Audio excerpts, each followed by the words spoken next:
Hello friends, welcome to చందమామ కథలు by RK. చందమామ కథల ప్రపంచంలోకి వెళ్ళిపోదామా? ఇప్పుడు చెప్పబోయే కథలలో మొదటి కథ చిలుక పలుకులు. ఈ కథను రాసిన వారు శ్రీ కాలిపు వీరభద్రుడు. ఒకానొక గ్రామంలో ముసలయ్య అనే రైతు ఉండేవాడు. అతను ఒక చిలుకను అతి ముద్దుగా పెంచుతున్నాడు. ఒకనాడు సాయంకాలం చీకటి పడుతూ ఉండగా ముసలయ్య పొలం నుంచి వస్తున్నాడు. దారిలో అతనికి ఒక మేకపోతు కనిపించింది. ఆ మేకపోతు పొరుగున ఉండే కనకయ్యది. అది 2-3 రోజులుగా కనిపించకపోవటం చేత కనకయ్య దానికోసం తెగ వెతుకుతున్నాడు. ముసలయ్య దాన్ని రహస్యంగా తన ఇంటికి తీసుకొచ్చి చంపేశాడు. దాని మాంసం కొంత ఆ రాత్రి ఇంట్లో వండించి మరికొంత మర్నాటికి ఉంచాడు. మిగిలిన మాంసం దగ్గర గ్రామంలో ఉండే తన బంధువులకు పంపే ఉద్దేశంతో దాచిపెట్టాడు. మేకపోతు చర్మం చుట్టి చూరులో భద్రంగా దాచాడు. ఇదంతా పంజరంలో ఉన్న పెంపుడు చిలక చూస్తూనే ఉన్నది. ఇది జరిగిన మర్నాడే కనకయ్య ముసలయ్య ఇంటికి వచ్చి కాసేపు ఆ మాట ఈ మాట మాట్లాడుతూ తన మేకపోతు ఇంకా దొరకనే లేదు అని అన్నాడు. వెంటనే ముసలయ్య పెంచుకుంటున్న చిలక కనకయ్యతో ముసలయ్య కిందటి రాత్రి చేసిందంతా పూసగుచ్చినట్టు చెప్పేసింది. కనకయ్య ముసలయ్యతో ఏమీ అనక పోయేటప్పుడు ముసలయ్య ఇంటి చూరులో మేక చర్మం దోపి ఉండటం కూడా కళ్ళారా చూశాడు. కనకయ్య తిన్నగా వెళ్ళి గ్రామాధికారి దగ్గర ఫిర్యాదు చేస్తాడని ముసలయ్య ఊహించి ఒక ఉపాయం పన్నాడు. దాని ప్రకారం ఆ రాత్రి చిలుక మీద ఒక డబ్బా బోర్లించి దాని మీద నీళ్లు బొట్లు బొట్లుగా చాలాసేపు పోశాడు. ముసలయ్య ఊహించినట్టే మర్నాడు గ్రామాధికారి దగ్గర నుంచి మనిషి వచ్చి ముసలయ్యను అతని చిలకను రమ్మంటున్నారని చెప్పాడు. ముసలయ్య చిలకతో సహా గ్రామాధికారి వద్దకు వెళ్ళాడు. గ్రామాధికారి చిలుకను ప్రశ్నించి ముసలయ్య మేకపోతును ఇంటికి తెచ్చి చంపటము, కొంత మాంసం వండించటము, కొంత దాచటము, మేకపోతు చర్మాన్ని చూరులో దోపటము మొదలైన వివరాలన్నీ కనకయ్యకు చెప్పినట్టే చెప్పించాడు. ఈ విధంగా చిలుక చేత సాక్ష్యం పలికించి న్యాయాధికారి ముసలయ్యతో ఇప్పుడైనా నువ్వు కనకయ్య మేకపోతును కాజేసినట్టు ఒప్పుకుంటావా అన్నాడు. ముసలయ్య గ్రామాధికారితో దాని మాటలు నమ్మకండి బాబు, అది నోటికి వచ్చిన అబద్ధాలన్నీ చెబుతుంది అని. చిలుకతో నిన్న రాత్రి ఏం జరిగిందే అని అడిగాడు. నిన్న రాత్రి అంతా కటికి చీకటి, చాలాసేపు పెద్ద పెట్టిన వర్షం కూడా పడింది అన్నది చిలక. చూసారా బాబు, నిన్న రాత్రి పండు వెన్నెల కాస్తే చీకటిగా ఉందట, చాలాసేపు వాన కూడా కురిసిందట, ఒక్క మబ్బు తునకన్నా నిన్న లేదే అన్నాడు ముసలయ్య న్యాయాధికారితో. చిలుక అబద్ధాలాడుతున్నదని నమ్మకం కుదిరి న్యాయాధికారి ముసలయ్యని నిర్దోషిగా ఎంచి పంపేశాడు.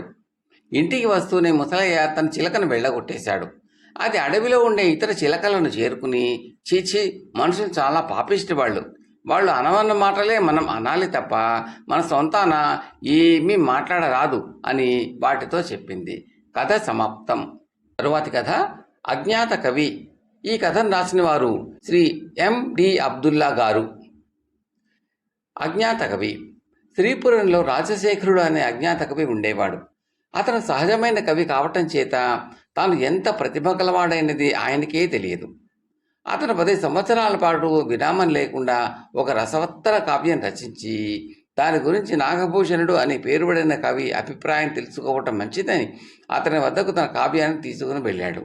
అయ్యా, ఈ కావ్యాన్ని నేను రచించాను. ఇందులో గల కావ్య లక్షణాలు ఎలాంటివో తమరు చూసి చెప్పండి. మీరు ప్రోత్సహించినట్టయితే నేను కవిత్వంలో కృషి చేస్తాను. లేని పక్షంలో కవితావ్యాసంగా మానేసి మరేదైనా పని చేసుకుంటాను అన్నాడు రాజశేఖరుడు నాగభూషణుడితో. నాగభూషణుడు ఆ కావ్యాన్ని అక్కడా చదివి ఆశ్చర్యపోయాడు. రాజశేఖరుడు మామూలు కవిత్వం కూడా రాయగలడని ఎవరికీ తెలియదు. అలాంటిది ఇంత అద్భుత కవిత్వం రాయగలడని ఎవరు అనుకుంటారు? ఆ కావ్యాన్ని తస్కరించాలని, దాని సహాయంతో రాజుగారి వద్ద బహుమానం పొందాలని నాగభూషణుడికి దుర్బుద్ధి పుట్టింది. దీన్ని శ్రద్ధగా చదివి నా అభిప్రాయం చెబుతాను, 2 వారాల అనంతరం కనిపించు అని నాగభూషణుడు రాజశేఖరుణ్ణి పంపేసి ఆ కావ్యాన్ని తన చేతి వ్రాతతో నకలు చేసుకున్నాడు. 2 వారాల అనంతరం రాజశేఖరుడు వచ్చి, నా కావ్యం ఈ పాటికి మీరు చూసి ఉంటారు, మీ అభిప్రాయం తెలుసుకుందామని వచ్చాను అన్నాడు. నాగభూషణుడు ఆశ్చర్యం నటిస్తూ, కావ్యమా? ఏం కావ్యం అన్నాడు. 2 వారాల క్రితం నేను స్వయంగా వచ్చి 10 ఏళ్ళు నేను శ్రమించి రచించిన కావ్యం గురించి మీ అభిప్రాయం తెలుసుకుందామని దాన్ని మీ వద్ద ఉంచి వెళ్ళాను, గుర్తులేదా అని రాజశేఖరుడు అడిగాడు. మీరేమైనా కలగన్నారా ఏమిటి? నాకు మీరు ఏ కావ్యమో ఎన్నడూ ఇయ్యలేదు, అసందర్భంగా మాట్లాడకండి అని నాగభూషణుడు దబాయించాడు. మీరు గొప్ప కవి అయి ఉండి సాటి కవిని ఇలా అన్యాయం చేయటం భావ్యం కాదు అన్నాడు రాజశేఖరుడు దీనంగా. మీరు నాకు కావ్యం ఇచ్చారంటున్నారే, అప్పుడు ఎవరైనా ఉన్నారా? నేను అబద్ధమాడిన పక్షంలో వారైనా నిజం చెప్తారు కదా అన్నాడు నాగభూషణుడు. సాక్షులు ఎవరు లేరు అని తెలిసి. ఎవరూ లేరు అన్నాడు రాజశేఖరుడు. ఇక మీ మాటలు ఎవరు నమ్ముతారు, దయచేయండి అన్నాడు నాగభూషణుడు. మర్నాడు రాజశేఖరుడు రంగభూపాల మహారాజు ఆస్థానానికి వెళ్ళి తన గోడు విన్నవించుకున్నాడు. రాజు అతడి మాటలు సానుభూతితో విని భటులను పంపి నాగభూషణుడిని పిలిపించాడు. నాగభూషణుడు కావ్యంతో సహా ఆస్థానానికి వచ్చాడు. రంగభూపాలుడు కావ్యంలోని లేఖనాన్ని ఇద్దరి లేఖనాలతోనూ పోల్చి చూశాడు. ఆ కావ్యంలోని లేఖనం నాగభూషణుడిది లాగానే ఉన్నది. మహారాజా, నా కావ్యం అతని ఇంట 2 వారాల పాటు ఉన్నది. దాన్ని అతను తిరగ వ్రాసి ఉండవచ్చు అన్నాడు రాజశేఖరుడు. ఆ కావ్యం శ్రీరామచంద్రుడికి అంకితం ఇయ్యబడి ఉండడం రాజు గమనించి, కవులారా, ఈ మధుర కావ్యాన్ని రచించినది మీలో ఎవరో తెలియదు కానీ దాన్ని నాకు అంకితం ఇస్తే వారిని సన్మానిస్తాను అన్నాడు. వెంటనే నాగభూషణుడు, తప్పకుండా మహారాజా, మీ అంతటి వారు అడిగితే కాదనగలనా అన్నాడు. మీ అభిప్రాయం ఏమిటి అని రాజు రాజశేఖరుని అడిగాడు. క్షమించండి మహారాజా, నా ఇష్టదైవం శ్రీరామచంద్రుడు. నేను ఆ కావ్యాన్ని ఆయనకు అంకితం ఇచ్చాను. దాని రాజదర్బారులలో చదివి బహుమతులు పొందడానికి రాయలేదు. కీర్తికాంక్ష కూడా నాకు లేదు అన్నాడు రాజశేఖరుడు నిస్సంకోచంగా. ఈ సమాధానం విని రంగభూపాలుడు పరమానంద భరితుడై నాగభూషణ కవిని చెరసాలలో పెట్టమని భట్లకు ఆజ్ఞాపించాడు. నాగభూషణుడు హడిలిపోయి మహారాజు కాళ్ల మీద పడి తాను చేసిన నేరాన్ని ఒప్పుకుని తనను క్షమించమని వేడుకున్నాడు. రాజు రంగభూపాలుడు అతను గట్టిగా మందలించి క్షమించి విడిచిపెట్టి నిండు సభలో రాజశేఖరుడికి బ్రహ్మాండమైన సత్కారం చేశాడు. కథ సమాప్తం. తరువాతి కథ బాగుపడిన పాలేరు. ఈ కథను రాసిన వారు ఎన్ సుందరరావు గారు. పూర్వం రైతు కూలీ ఒకడు ఉండేవాడు. వాడికి 3 కొడుకులు. పెద్ద కొడుకు షావుకారు గారింట పాలేరుగా పనిచేయటానికి కుదిరాడు. ఒరే, నువ్వు కోడి కూయగానే లేచి పని ప్రారంభించాలి, లేకపోతే నిన్ను పనిలో ఉంచుకునేది లేదు అని షావుకారు తన పాలేరుతో ముందుగానే చెప్పాడు. పాలేరు కూడా ఆ ప్రకారమే రోజు కోడి కూయగానే లేచి పనిలోకి పోతూ వచ్చాడు. 3 రోజులు గడిచాక 4వ రోజు కోడి కూతకు లేవలేదు. ఆ రోజే షావుకారు తన పాలేరుని పని మాన్పించి చిల్లి గవ్వ కూడా ఇవ్వకుండా పంపేశాడు. ఆ తర్వాత షావుకారు దగ్గర పనిచేసేటందుకు 2వ వాడు కూడా వచ్చాడు. వాడు కూడా వారం రోజులు ఓపికతో పనిచేశాడు. కానీ ఆ తర్వాత వాడికి అదే గతి పట్టింది. చిట్ట చివరకు 3వ వాడు పాలేరుగా వచ్చాడు. తన అన్నలు షావుకారు చేత ఎలా మోసపోయారో వాడికి తెలుసు. షావుకారుకు బుద్ధి చెప్పడానికే వాడు పనిలోకి వచ్చాడు. షావుకారు మామూలు అలవాటు ప్రకారం తన కొత్త పాలేరుతో, ఒరే, నువ్వు ప్రతిరోజు కోడి కూసేసరికల్లా పనిలోకి రావాలి. అలా చేయకపోతే నిన్ను ఒక్క క్షణం కూడా పనిలో ఉంచుకోను. లేచింది మొదలు చీకటి పడేదాకా ఒళ్ళొంచి పని చేయాలి, సరేనా అన్నాడు. దానికి అభ్యంతరం ఉంటుందండి, దానికేగా చేరింది అన్నాడు కొత్త పాలేరు. అయితే నీ జీతం మాట చెప్పు అన్నాడు షావుకారు. నాకేమంత ఆశ లేదులేండి, 1 ఏడాది పనిచేశాక మిమ్మల్ని ఒక్క గుద్దు గుద్దుతాను, యజమానురాల్ని ఒక గిచ్చు గిచ్చుతాను అంతే అన్నాడు పాలేరు. వీడు వట్టి పిచ్చిగుండా కొడుకులాగా ఉన్నాడు అని షావుకారు పాలేరును చూసి తనలో తాను నవ్వుకుని వాడు అడిగిన దానికి సమ్మతించాడు. ఆ రోజల్లా పనిచేసి పొద్దు ఊకగానే సావిట్లో పడుకోవడానికి పోతూ పాలేరు కోడిపుంజును పట్టుకుని దాని తలను రెక్కల కిందకి వంచి కట్టేసి తన మానాన తాను నిద్రపోయాడు. బళ్ళున తెల్లవారింది, కానీ కోడి కోయలేదు. పాలేరు లేచి యజమాని దగ్గరకు వెళ్ళి, జాము పొద్దుకినా కోయలేదేమిటి మాయదారి కోడి, నాకెందుకు బువ్వ పెట్టించండి, నేను పనిలోకి పోవాలి అన్నాడు. కోడి ఎందుకు కోయలేదో షావుకారుకు అర్థం కాలేదు. ఒరే, మనం బస్తీకి పోదాం పదా అన్నాడు. ఇంకొక కోడిని కొనుక్కొద్దామని ఆయన ఉద్దేశం. ఇద్దరూ బస్తీకి పోతూ ఉండగా దారిలో వారికి ఒక పోట్ల ఎద్దు ఎదురైంది. 4 మనుషులు తాళ్లు పట్టుకుని బిగలాగుతున్నా అది ఆగకుండా ఉన్నది. ఎక్కడికి పోతున్నారు బాబుల్లారా అన్నాడు పాలేరు ఆ మనుషులతో. వట్టి పొగరపోతు ఎద్దు, ఎక్కడైనా అమ్ముదామని తీసుకుపోతున్నాం, ఎవ్వరూ కొనకపోతే కషాయవాడికి అప్పగిస్తాం అన్నారు వాళ్ళు. మంచి గుడ్డుకు ఒక దెబ్బ అంటూ పాలేరు ఆ ఎద్దు తల మీద తన పిడికిలతో బలంగా ఒక్క గుద్దు గుద్దాడు. అంతే, వెంటనే అంత ఎద్దు కింద పడి గిలగిలా తన్నుకు చచ్చిపోయింది. దాని తాలూకు మనుషులు పీడ విరగడైంది. కానీ ఇటు కాని చోట చచ్చింది కదా, దీని చర్మమైనా దక్కితే బాగుండును అన్నారు. అదేమంత భాగ్యం అంటూ పాలేరు ఎద్దు చర్మాన్ని తన 2 వేళ్ల మధ్య గట్టిగా పట్టి లాగాడు. వెంటనే చర్మం యావత్తు అరటిపండు తొక్కలాగా ఊడి వచ్చేసింది. తన పాలేరు గుద్దు ఎలాంటిదో, గిచ్చు ఎలాంటిదో షావుకారుకి ఇప్పుడు అర్థమై ఆయనకు ముచ్చెమటలు పోయిసాగాయి. బస్తీకి మరొకసారి పోవచ్చులేరా, ఇవాళకి ఇంటికి పోదాం పదా అంటూ షావుకారు ఇంకో కోడిని కొనే ప్రయత్నం మానేసి ఇంటికి తిరిగి వచ్చాడు. షావుకారు ఇంటికి రాగానే ఆయన తన భార్యతో, ఏమే, వీడు మన పాలేరు కాదు, ఎములవాడు. వీడిని పనిలోకి పెట్టుకునేటప్పుడు జీతం ఏం కావాలి అంటే నన్ను ఒక గుద్దు గుద్దుతానని, నిన్నొక గిచ్చు గిచ్చుతానని అన్నాడు. నాకేం తెలుసు వాడి సంగతి, లాభసాటి బేరమే కదా అనుకున్నాను. ఇవాళ ఏం జరిగిందో తెలుసా అంటూ పాలేరు ఒక్క గుద్దుతో పొట్ల ఎద్దును చంపి ఒక్క గిచ్చుతో దాని చర్మం సునాయాసంగా ఒలిచేసిన సంగతి కాస్త చెప్పేశాడు. ఓయమ్మో, ఇటువంటి వాడిని ఒక్క క్షణం ఉండనివ్వరాదు. నేను చెప్పినట్టు చేస్తే వీడి పీడ విరగడవుతుంది. ఇవాళ సాయంకాలం మందన తోలుకుని ఇంటికి రాగానే ఒక ఆవు రాలేదని వంకపెట్టి చీకట్లో వాడిని అడవికి పంపు. అక్కడ వాడిని ఏ క్రూర మృగమో పొట్టన పెట్టుకుంటుంది. లేకపోతే ఈ రాక్షసుడితో మనం వేగలేం అన్నది షావుకారు భార్య. దుర్మార్గంలో ఆవిడ తన మొగుడికి ఏమాత్రం తీసిపోదు. షావుకారుకి ఈ సలహా నచ్చింది. సూర్యాస్తమయ వేళ పాలేరు ఆవులు తోలుకుని ఇంటికి రాగానే ఆయన వాడితో, అన్ని ఆవులు ఇల్లు చేరినట్టేనా? ఒక ఆవు తక్కువగా కనిపిస్తోంది. తోలుకుపోయిన ఆవులు తిరిగి వస్తున్నది లేనిది లెక్క చూసుకోవద్దు అన్నాడు.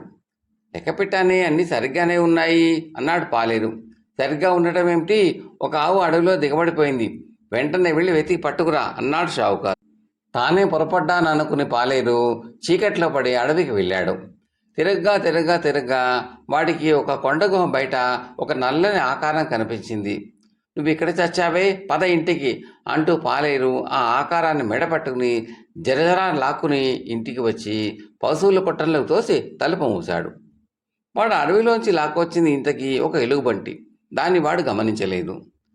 మర్నాడు ఉదయం షావుకారు పశువుల కొట్టం తలుపు తెచ్చి లోపలికి వెళ్ళి చూస్తే ఆవులన్నీ చచ్చిపడి ఉన్నాయి. ఒక పెద్ద ఎలుగుబంటి నిశ్చింతగా ఒక మూల పడుకుని గురక పెడుతున్నది. దాన్ని చూస్తూనే షావుకారు అదిరిపడి బయటికి నడిచి తలుపు గుళ్ళెం పెట్టాడు. ఆ తర్వాత ఆయన గుండెలు బాదుకుంటూ పాలేరు దగ్గరకు వెళ్ళి, చూసావుట్రా, ఎక్కడో ఎలుగుబంటి మన ఆవుల కొట్టంలోకి వచ్చి ఆవులన్నింటినీ చంపేసింది అన్నాడు ఆయతపడుతూ. పాలేరు వచ్చి చూసి, నిజమేనండి, నేను రాత్రి అడవి నుంచి తెచ్చిపడేసింది. ఒకవేళ ఈ ఎలుగుబంటి నేనేమో చీకట్లో పోల్చుకోలేకపోయా అన్నాడు. గుండె గుబగుబలాడుతూ షావుకారు తన భార్య దగ్గరికి వెళ్ళి జరిగిందంతా చెప్పాడు. అంతా విని ఆ ఇల్లాలు, వీడిని పిశాచాలు పిక్కుదిన, వీడు మనకెక్కడ అపహరించాడు అన్నది. పిశాచాలంటే జ్ఞాపకం వచ్చింది, వీడిని వదిలించుకోవాలంటే పిశాచాలకు అప్పగించటమే అంటూ షావుకారు పాలేరు దగ్గరకు వచ్చి, ఎవరే, ఉత్తరాన మన పంట పొలం అవతల పిశాచాల మడుగున్నది తెలుసుగా, అందులో ఉంటున్న పిశాచాలు మనకు చాలా అద్దె బాకీ ఉన్నాయి, వెంటనే వెళ్ళి వాటిని వసూలు చేసుకురా అన్నాడు. అవి మనకు ఎంత బాకీ ఉన్నాయండి అని అడిగాడు పాలేరు. ఇచ్చినంత పట్టుకురారా, వాటితో మనకు బేరాలేమిటి అన్నాడు షావుకారు. సరేనని పాలేరు ఒక మోపు జనపనార తీసుకుని పిశాచాల మడుగు వద్దకు వెళ్ళి కూర్చుని నారతో తాడు పేనసాగాడు. కొంతసేపు అయ్యాక ఒక పిశాచం నీటి నుంచి తల పైకి పెట్టి పాలేరును చూసి, ఏం చేస్తున్నావన్నా అన్నది. కనబడటం లేదు, మోకు పేంతున్నాను అన్నాడు పాలేరు. దేనికి అంది పిశాచం. దేనికా, మీ పిశాచాలన్నింటినీ కట్టకట్టి పట్టుకుపోవటానికి అన్నాడు పాలేరు. మేమేం తప్పు చేశామని అన్నది పిశాచం భయంగా. తప్పు కాదు, మీరు మా యజమానికి సరిగ్గా అద్దె కట్టడం లేదుట కదా అన్నాడు పాలేరు కోపంగా. కొంచెం ఉండు, మా దొరతో మాట్లాడి ఇప్పుడే తిరిగి వస్తాను అన్నది పిశాచం అని నీటిలో మునిగింది.